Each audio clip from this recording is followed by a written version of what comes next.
We'll begin in 3, 2, and 1. Welcome, Eagles, to another edition of TradCatKnight, special guest exclusive podcast right here on the TradCatKnight.org website, folks. Today is January the 30th, 2023. I hope you all are having a very wonderful and blessed day. As always, we keep the programming moving along. We're finishing up strong here with Zachary Bauer from American Homestead. And it's been a little bit since we had Zachary on the show. He's kicking butt and taking names over on YouTube, 225,000 subscribers. And we're going to be discussing all of the latest that he's kind of taking a look at. And we'll be talking the economy, I'm sure, too, prepping. Just all kinds of disinfo out there. I think he wants to talk about bird flu here, supposed bird flu, chickens being knocked off. Are they really being knocked off? There's just a lot we want to get into today. But Zachary, thank you so much for joining the show, and give us an update, buddy, in regards to your homestead and what you're working on for the spring. Yeah, it's great to be back. Hey, listen, this spring on the homestead is all about production. It's like produce things. I'm really worried about the supply chain and the food, situation we have, the food crisis that we're experiencing right now. And so I've expanded my food production when it comes to preparedness, and we're growing a 1/4 acre of wheat that we planted last fall. It's called spelt, and then we're going to be growing some rice this year. We're going to be really expanding out some things in our garden. So it's about production right now on the homestead. Good stuff, buddy. Now, for those who aren't familiar with your work, and I always get new viewers all the time, Zach, tell everyone where you're at, and like basically the origins to your off-grid community. Right. Yeah. So we are in the Ozarks. We are an off-grid homestead, completely off-grid. This dialogue right here on my end is powered by solar. I am my own power company. I love it. I have not paid a power bill in over a decade. So, we are off grid. We're living in the Ozarks, and it's all about food production and trying to be more self-sufficient and self-reliant on the things we do here. Now, your latest video from 4 days or so ago says CNN says that chickens might kill you, and of course CNN is completely comical. We know that. But what's your serious takeaway from bird flu? Do you think there's really bird flu going around every time I'm checking out the news on this? Because this is the one I've been worrying about for 10 years that I said they were going to use for indefinite lockdowns. And if you listen to former CDC director Robert Redfield, he's basically said COVID was just a warm-up for bird flu. For the real thing, I think, like to paraphrase his own words. So that's been popping around. There was the first supposed human case of bird flu, I think, in Ecuador, like last week or something.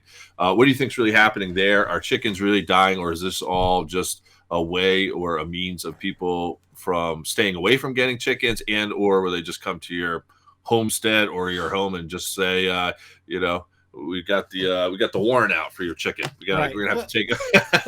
Well, listen, bird flu has always existed. Birds have been contracting the flu for a long time. It's something that's normal. It's natural, just like lots of other diseases and viruses that go around are natural. However, what we're seeing today right now, I think in the U.S., we're approaching or maybe have surpassed around 70 million birds that have been culled in the last 12 months, year over year. That's a huge amount of birds. That's not normal. And that's why we see a lot of the chicken supply issues. We see a lot of the egg supply issues. Prices of eggs have gone through the roof. And so I just made the point in my videos. Listen, what's happening here is that the USDA is showing up to some of these major chicken farmers, knocking on the door and saying, hey, we just tested your birds and it looks like they're sick. And the farmer's like, well, they look fine to me. I'm sorry, but they're sick. And so what you're going to have to do is either take this big fat paycheck and you go out of business for a while, until we decide that you're now fumigated enough that you can practice your business again, or you basically take the chances, and if your birds somehow something happens to them and they die, well, then you can't be covered at all. And a lot of these farmers have to take the money because of the contracts they sign with Tyson or Pilgrim's Pride or whoever company has employed them under contract to run these chicken barns, and so they're going to take the money. And we just saw the other day, was it up in Connecticut?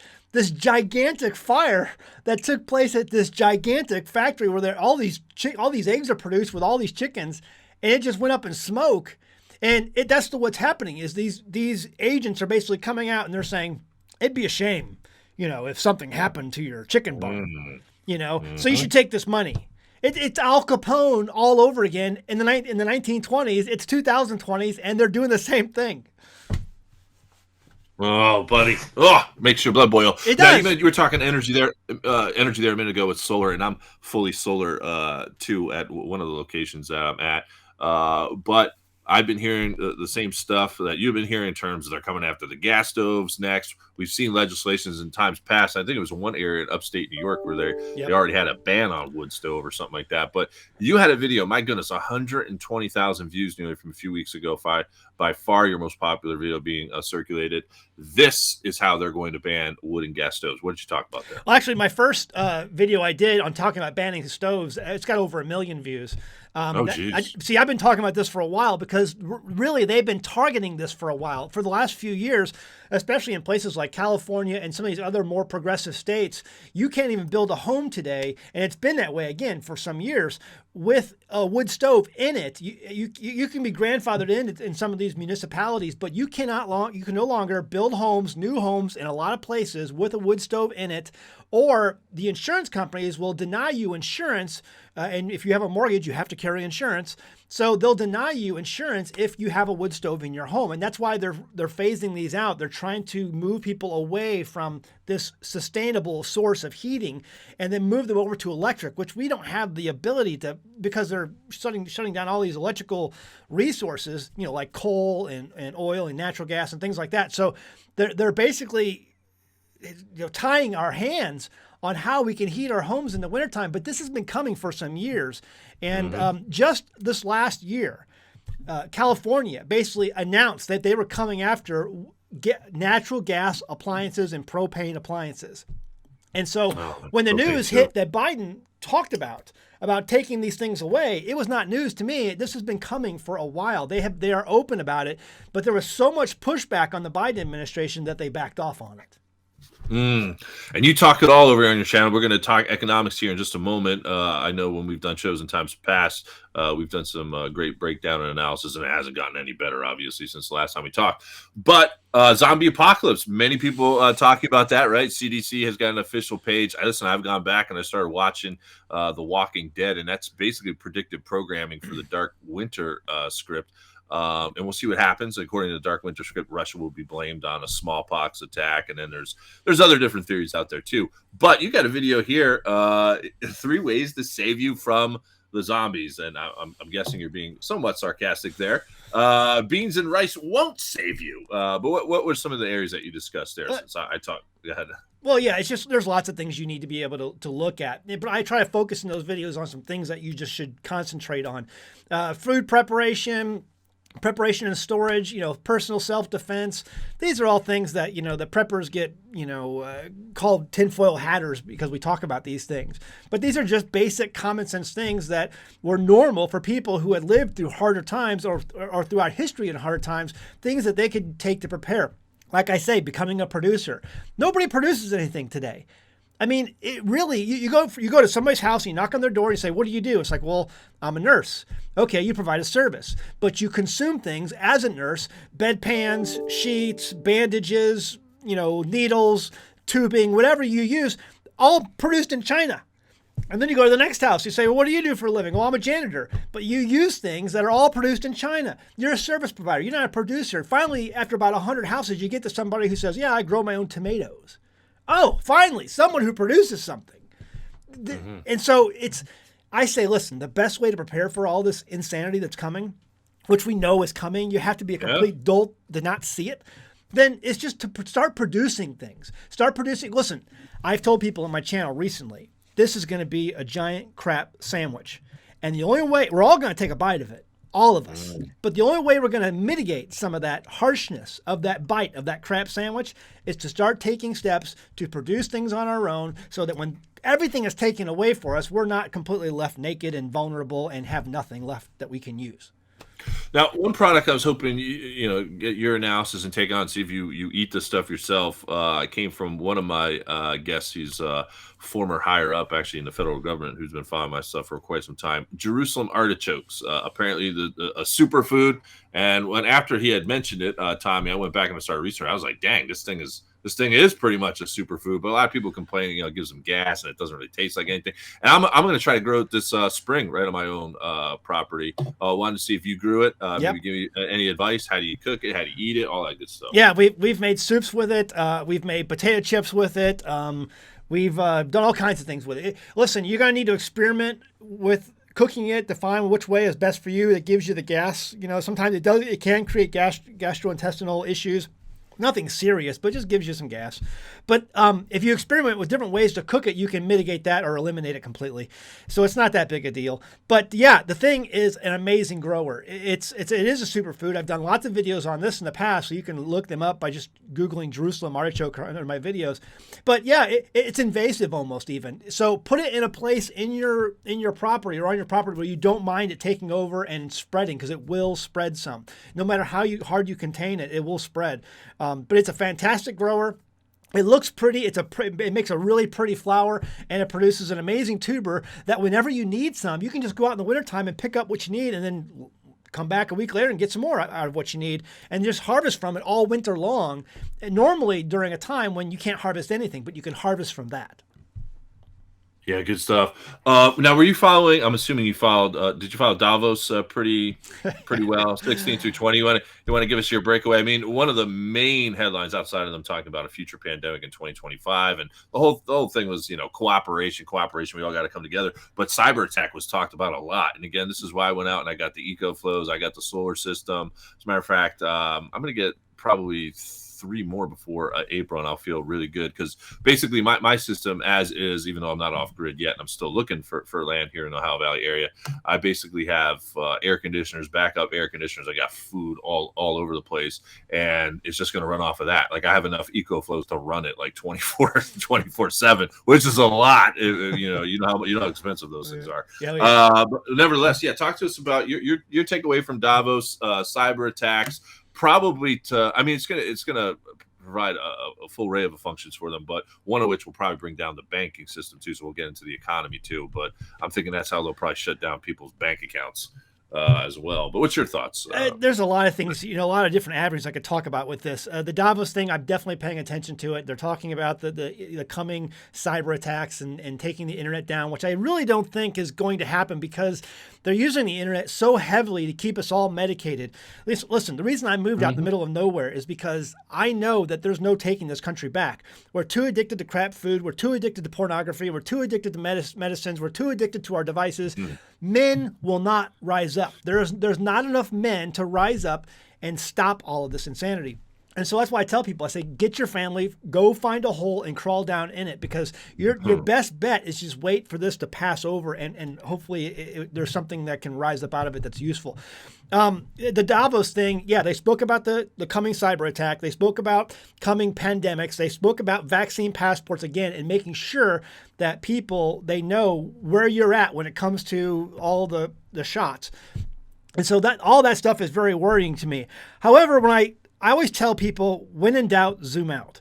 And as I zoom out from Davos and I look at all the things that they want to do, and I zoom out and I look at the broader economy, we are $31 trillion in debt, with the government not caring if they spend money and the Fed not caring if they print money. I don't think they're going to be able to implement a lot of this tyranny with what economically is coming. Because when you have a complete and total breakdown of society, it's very hard to have tyranny control. It's like squeezing Jell-O. You can't contain it.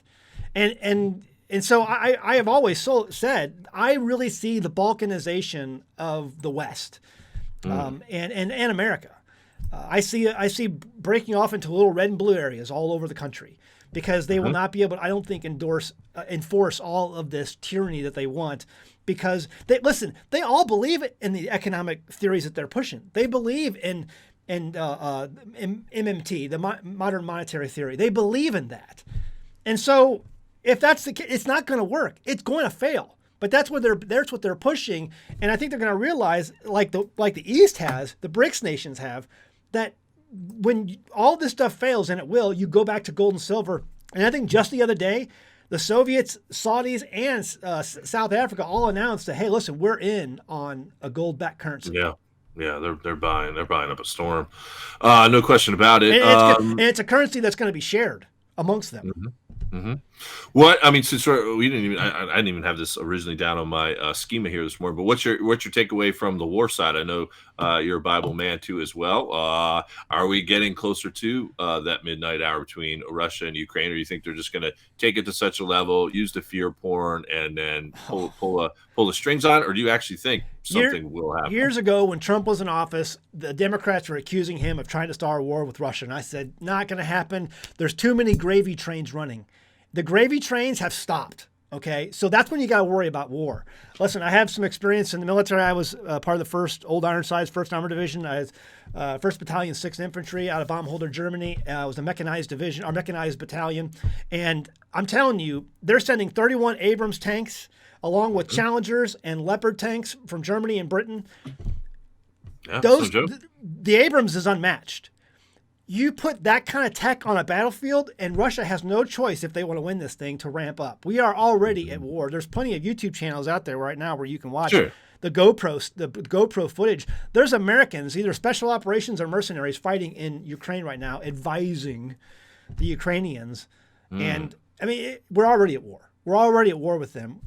But the escalation of sending Abrams tanks to Ukraine and Challengers and Leopard tanks, that is top of the line, cream of the crop armor. And you put that on a battlefield and it will change. It'll change the flow of the battle. Yeah, I guess what I meant, and I agree with you. Yeah, we're already at war. But in terms of like hitting home, like, I mean, what could Russia potentially do? I mean, you're talking EMP. I already mentioned the smallpox thing, sort of bioweapons, nuclear, chemical. I mean, when do you think it hits home? Well, I don't think it hits home on Russia's side, because I think we've already defeated Russia back in the 1990s when the Iraqi war happened. Iraq had the 4th largest army in the world, and we snowed over it like nothing. And they were all using Soviet tactics and Soviet, and Russian maneuvers. So Russia is, in my opinion, a paper tiger. The tiger you need to worry about is China, because China, even though they don't have near the capabilities we have yet, they are trying very quickly to get pace with us and pass us. And I think a battle with Taiwan here is very quickly in order. It's going to happen. And when that happens, then you're going to be talking about two fronts, because we're already wasting all of our resources on the stupid thing in Ukraine. And now you're going to have Taiwan, and we have an obligation to help them. Yeah, and then if that weren't enough, in rumors of wars news, you got top IDF members indicating Israel is prepared to go to war with Iran this summer, so that's heating up down there too. We are wars and rumors of wars, and if you look around societies all over the globe, the love of many is growing cold. Oh, for sure. Well, no doubt about that. Now, here's a headline for you, since you've been talking water shortages too, and just in general, making sure you have enough water. Here's a headline from this morning. Jackson, Mississippi, prepared to go without water periodically for up to 10 years as a crisis continues. 7 other states need to drastically have water cuts by January the 31st. And if I open it up, I was going to try to see here real quickly. Okay, so Michigan, Baltimore, Maryland, and Texas are some of the other ones. But talk to us about water. I mean, I got different ways, not only for just for cleaning, shower water, but then also just regular water, whether it be the Primo water I'm collecting. I've got those 55-gallon drums I can convert into the Berkey or whatnot. I mean, I'm thinking of all different kinds of ways. But what you've been talking about in regards to water? Contaminated water has killed so many people throughout history. This is something that, we have filters, and I tell people, have a water filter, have a number of water filters. Understand how filtration takes place. We are so used to being able to just flip on that tap and have anything, just unlimited water supply just come out. But if that's ever taken away from you, what are you going to do? PACE is what I push. Primary, alternative, contingency, and emergency. Have a PACE system for your water. A primary water source, an alternative water source, a contingency water source, and an emergency. Do you have that set up? Are you thinking in those lines? Because water is so important. And then the ability to clean it. Again, I think some of the... I don't know what the stats are. I'd have to look it up. But I would say probably one of the biggest killers throughout all of human history has been contaminated water. Oh, for sure. Without question. Now, here's an interesting one. You had Dean Cain on recently. First of all, how'd you get in contact with him? And that's cool. I guess you guys were talking economic crash. What were some of the points that he brought to the table? And just in general, well, I'll ask you this question too as well. At this point, is it advisable to run it thin, run your bank accounts thin, checking savings, making sure that you're utilizing all of your money, for this transition, or however you want to put it, because we know they're going to CBDC. And oh, by the way, I'll ask you this question too. All kinds of questions I'm throwing at you. When do you think we officially transition over that? I'm hearing June of this summer. Some people think that's a little too early. It would take a few more years. I don't know. What's your thoughts? It remains to be seen. They've been working on this ever since Bitcoin came out, and their response to Bitcoin and some of these other cryptocurrencies was, well, if that's what people want, then we'll give it to them. But they don't understand. The reason why Bitcoin has been so popular and will, in my opinion, stay popular is because it's decentralized. It's not under anyone's control. No one controls it. It's like the Napster of the financial world. It's peer-to-peer. And so you can't control that. What me and Dean were talking about, it was other alternatives like gold and silver. These are things that have 5,000 years of human history backing it. And every time you see currencies collapse, I'm holding right now a $100 trillion bill. It's a real reserve note from the Reserve Bank of Zimbabwe. Now they don't use these anymore because their economy completely collapsed. But this shows you proof throughout history that this has been done over and over again. And do you know what Zimbabwe is doing right now? They're using gold. They came out with their own back coin, and the IMF just last week came out and said, hey, Zimbabwe, stop using those gold coins. We don't want you using those gold coins. Well, those gold coins are helping Zimbabwe to get a handle on their currency finally. So listen, the banks have been hoarding gold like crazy over this last year. We know that they're doing so. We know they're buying it as much as they can. Why are they doing that? Because they know when a collapse happens, they're going to have something of value because the petrodollar is no longer a value. And they have to have something that's worth something to back up their currency. So me and Dean talked about that. We have some mutual friends that hooked us up and we got going. And It's a topic we love to talk about.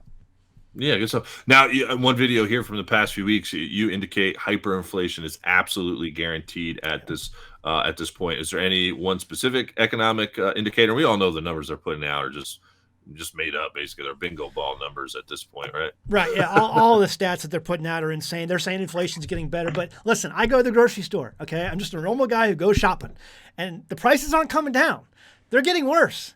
I mean, I bought a roll of paper towels the other day, and I had this little thing you put it on and it clicks. Well, you know what they did? Shrinkflation is real. They enlarged the middle hole of the paper towel roll to be bigger in order to not put less paper towels on it. Inflation and shrinkflation are real. This is something that is not going to be stopped. Number one, because a heroin addict cannot get off heroin. Okay, we have the heroin of money printing from the Fed, money spending from the Congress, and the fact that everyone is addicted to getting everything that they ever wanted in life. And so you're never going to stop this. Inflation is the ultimate conclusion when it comes to this economy. We will see massive hyperinflation unless they basically completely reset everything and come up with these CBDCs. You will see $10,000 loaves of bread, just like we have seen in Weimar Germany, Argentina, Venezuela, and Zimbabwe. That's the ultimate conclusion that we have to look at. It's going to happen unless they come out with these CBDCs and reset everything. And even then, unless they back these CBDCs with gold, what confidence is the world going to have in it? What's it backed up by?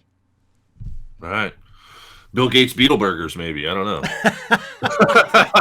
But, yeah, I was joking around with some of my guests. There's going to be no longer Subways anymore. It's going to be Bugway. Remember the days of the $5 footlong? Those are long gone. Right, the $5, yeah, the $10 beetle long or something, $100 beetle long. Yeah, all good stuff. Now, here's an interesting one for you. I saw on social media the other day, and I forget what platform it was. A lot of people who are raising chickens, right? Because we all know, get your chickens, get off grid and do it yourself as the egg shortage worsens. But a lot of people complaining that their chickens weren't laying eggs at all. And like everyone's trying to figure it out. So a few women I saw were indicating that they have deduced after their research that the feed that they were getting from Tractor Supply, maybe a few other places, was like Bill Gates Inc. feed or something. You know what I mean? It was like the New World Order was just basically like causing their chickens to go infertile, or I don't know how that process works. What's your thoughts on that? Is there some conspiracy there? I understand that in the wintertime, chickens will automatically start to lay a little bit less anyway. They will slow down, if not sometimes stop completely. However, it's never been this bad. Even for us, I was looking at, last January, I was swimming in eggs.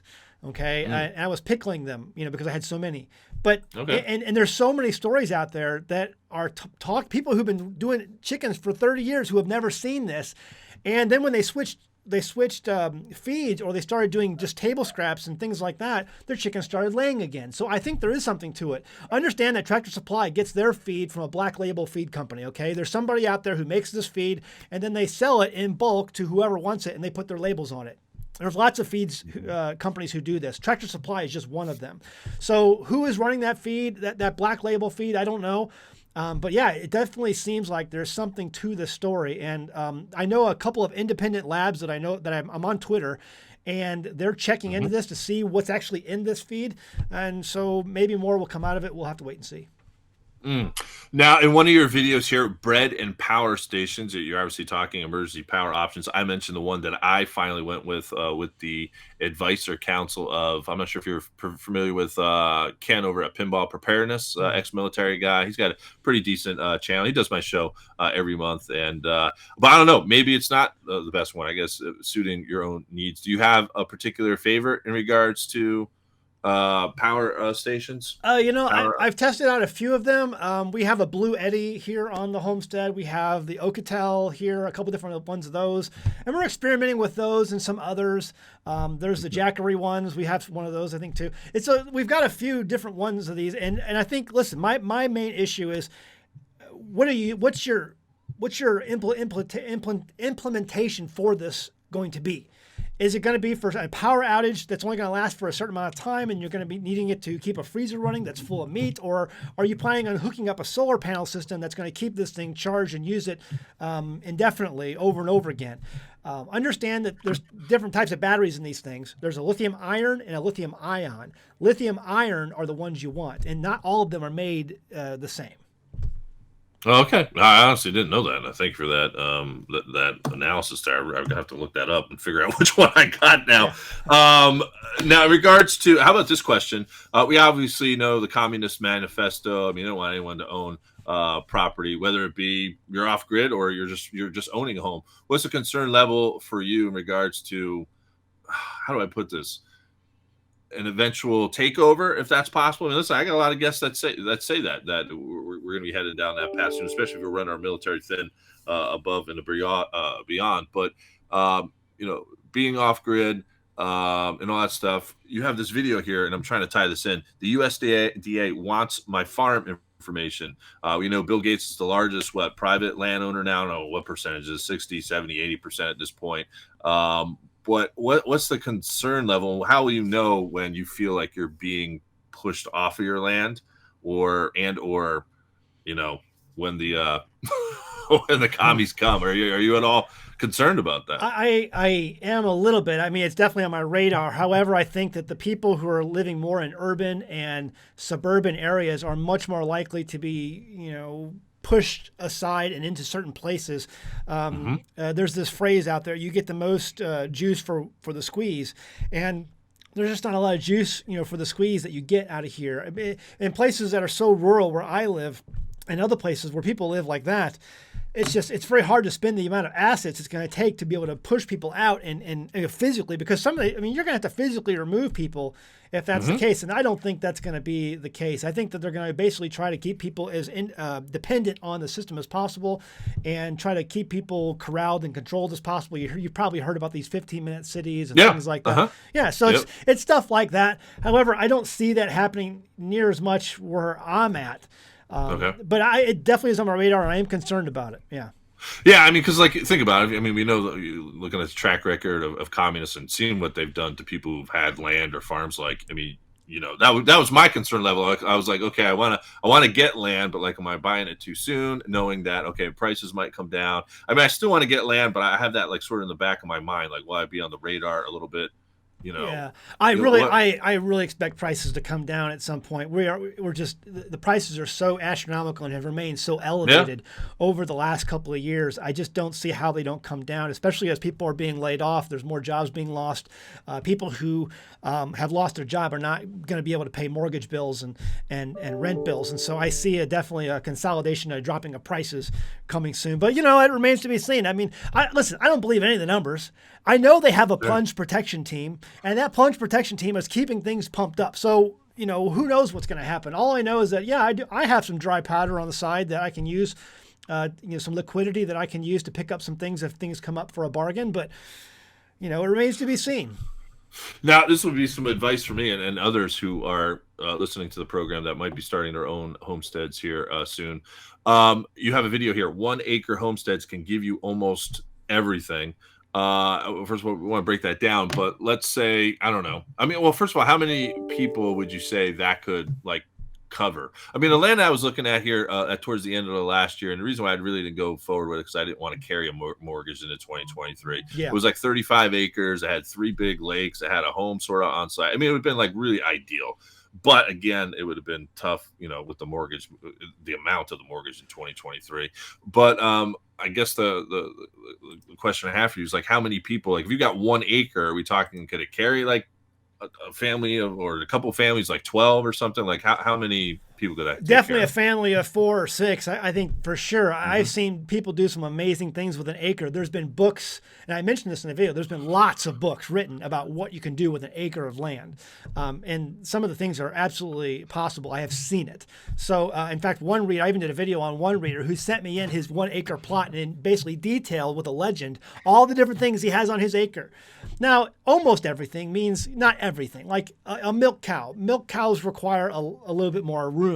A herd of sheep, require a little bit more room. A horse requires a lot of room too. So it's you can't do everything, but for the most part, you can have a few goats. You can have maybe a couple sheep. You can have maybe a miniature cow, or you can have a vast garden, orchards, and all these things I talk about in the video. You can do a lot with an acre of land. So just imagine if you can do almost everything with an acre of land, 5 acres of land, absolutely, you can do almost anything you'd want. Yeah. Good stuff, buddy. Well, hey, I'm looking at the clock here, and I didn't see that we were already over the 30-minute mark. We got to begin to wrap it up. So, final few minutes here. Thoughts on any particular area maybe we didn't get into. If not, we'll do some shameless self-promotion time. Yeah, I guess my biggest thing right now is all of this stuff that's happening is really, I think, meant sometimes as a psychological warfare component to keep you down and to keep you depressed. Don't be that way. The positive attitude is your best prep. Keep that positive attitude. Understand, hey, listen, there's some things I could be doing a little bit each day. I had someone email me just yesterday saying, I just can't do anything. I don't have the mind to do anything. So I just sit here and just wait for it all to end. I'm like, do a little bit each day. It adds up to a mountain over time. You have to keep a positive attitude and just keep working at it. Keep doing things. So I challenge I challenge anyone to stay away from that negative attitude. I think some of this stuff is meant to keep you depressed and fearful.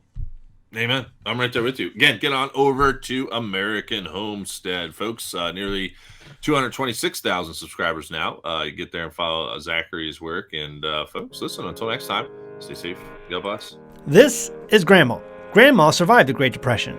She survived the Great Depression because her supply chain was local and she knew how to do stuff. Grandma was smart. Grandma told us to make do with what you got. She also said, don't put all your eggs in one basket. Homesteading is all about self-reliance and declaring ourselves to be independent from the system. We grow our own food, we raise our own animals, and doing these things helps safeguard our families from the unpredictable world that surrounds us. But what about banking? I love being my own power company, but what about being my own bank? Right now, our country is over $30 trillion in debt and rising. The Fed keeps printing money, and the Congress won't stop spending money. Staying attached to the modern banking system and their investment vehicles is like putting all of your eggs in one very, very fragile basket. On one side, you have the threat of inflation and your savings value floating away, and the other side is a possible deflationary stock market collapse, just like what happened in the 1930s. Genesis Gold Group is like a basket holding eggs, and these eggs are impossible to break. History shows us that all paper investments have and will return to their intrinsic value eventually. 0. But gold, silver, and other precious metals have never, ever been worthless. In every collapse throughout history, people have turned back to precious metals to find monetary value. If you have a 401k, an IRA, or a savings account where you're literally watching the purchasing power inflate away, give Genesis Gold Group a call right now, today, this instant. They can develop a strategy for you in the days ahead. I can tell you how I raise sheep, I can tell you how I raise chickens, or the best way to grow tomatoes, or how to hook up a solar panel. But Genesis Gold Group is your best shot at safeguarding your hard-earned savings and investments during this increasingly turbulent time in history. The link and phone number is in the description below, or visit their website at genesisgoldgroup.com. And be sure to say you heard about them from An American Homestead.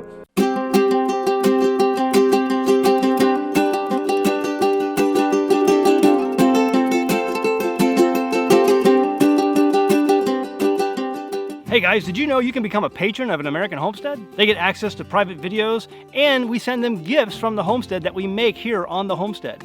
And we also enter our patrons into special giveaways that are only available to them. And before you go, please check out these other great videos. Go ahead, click. I'll wait.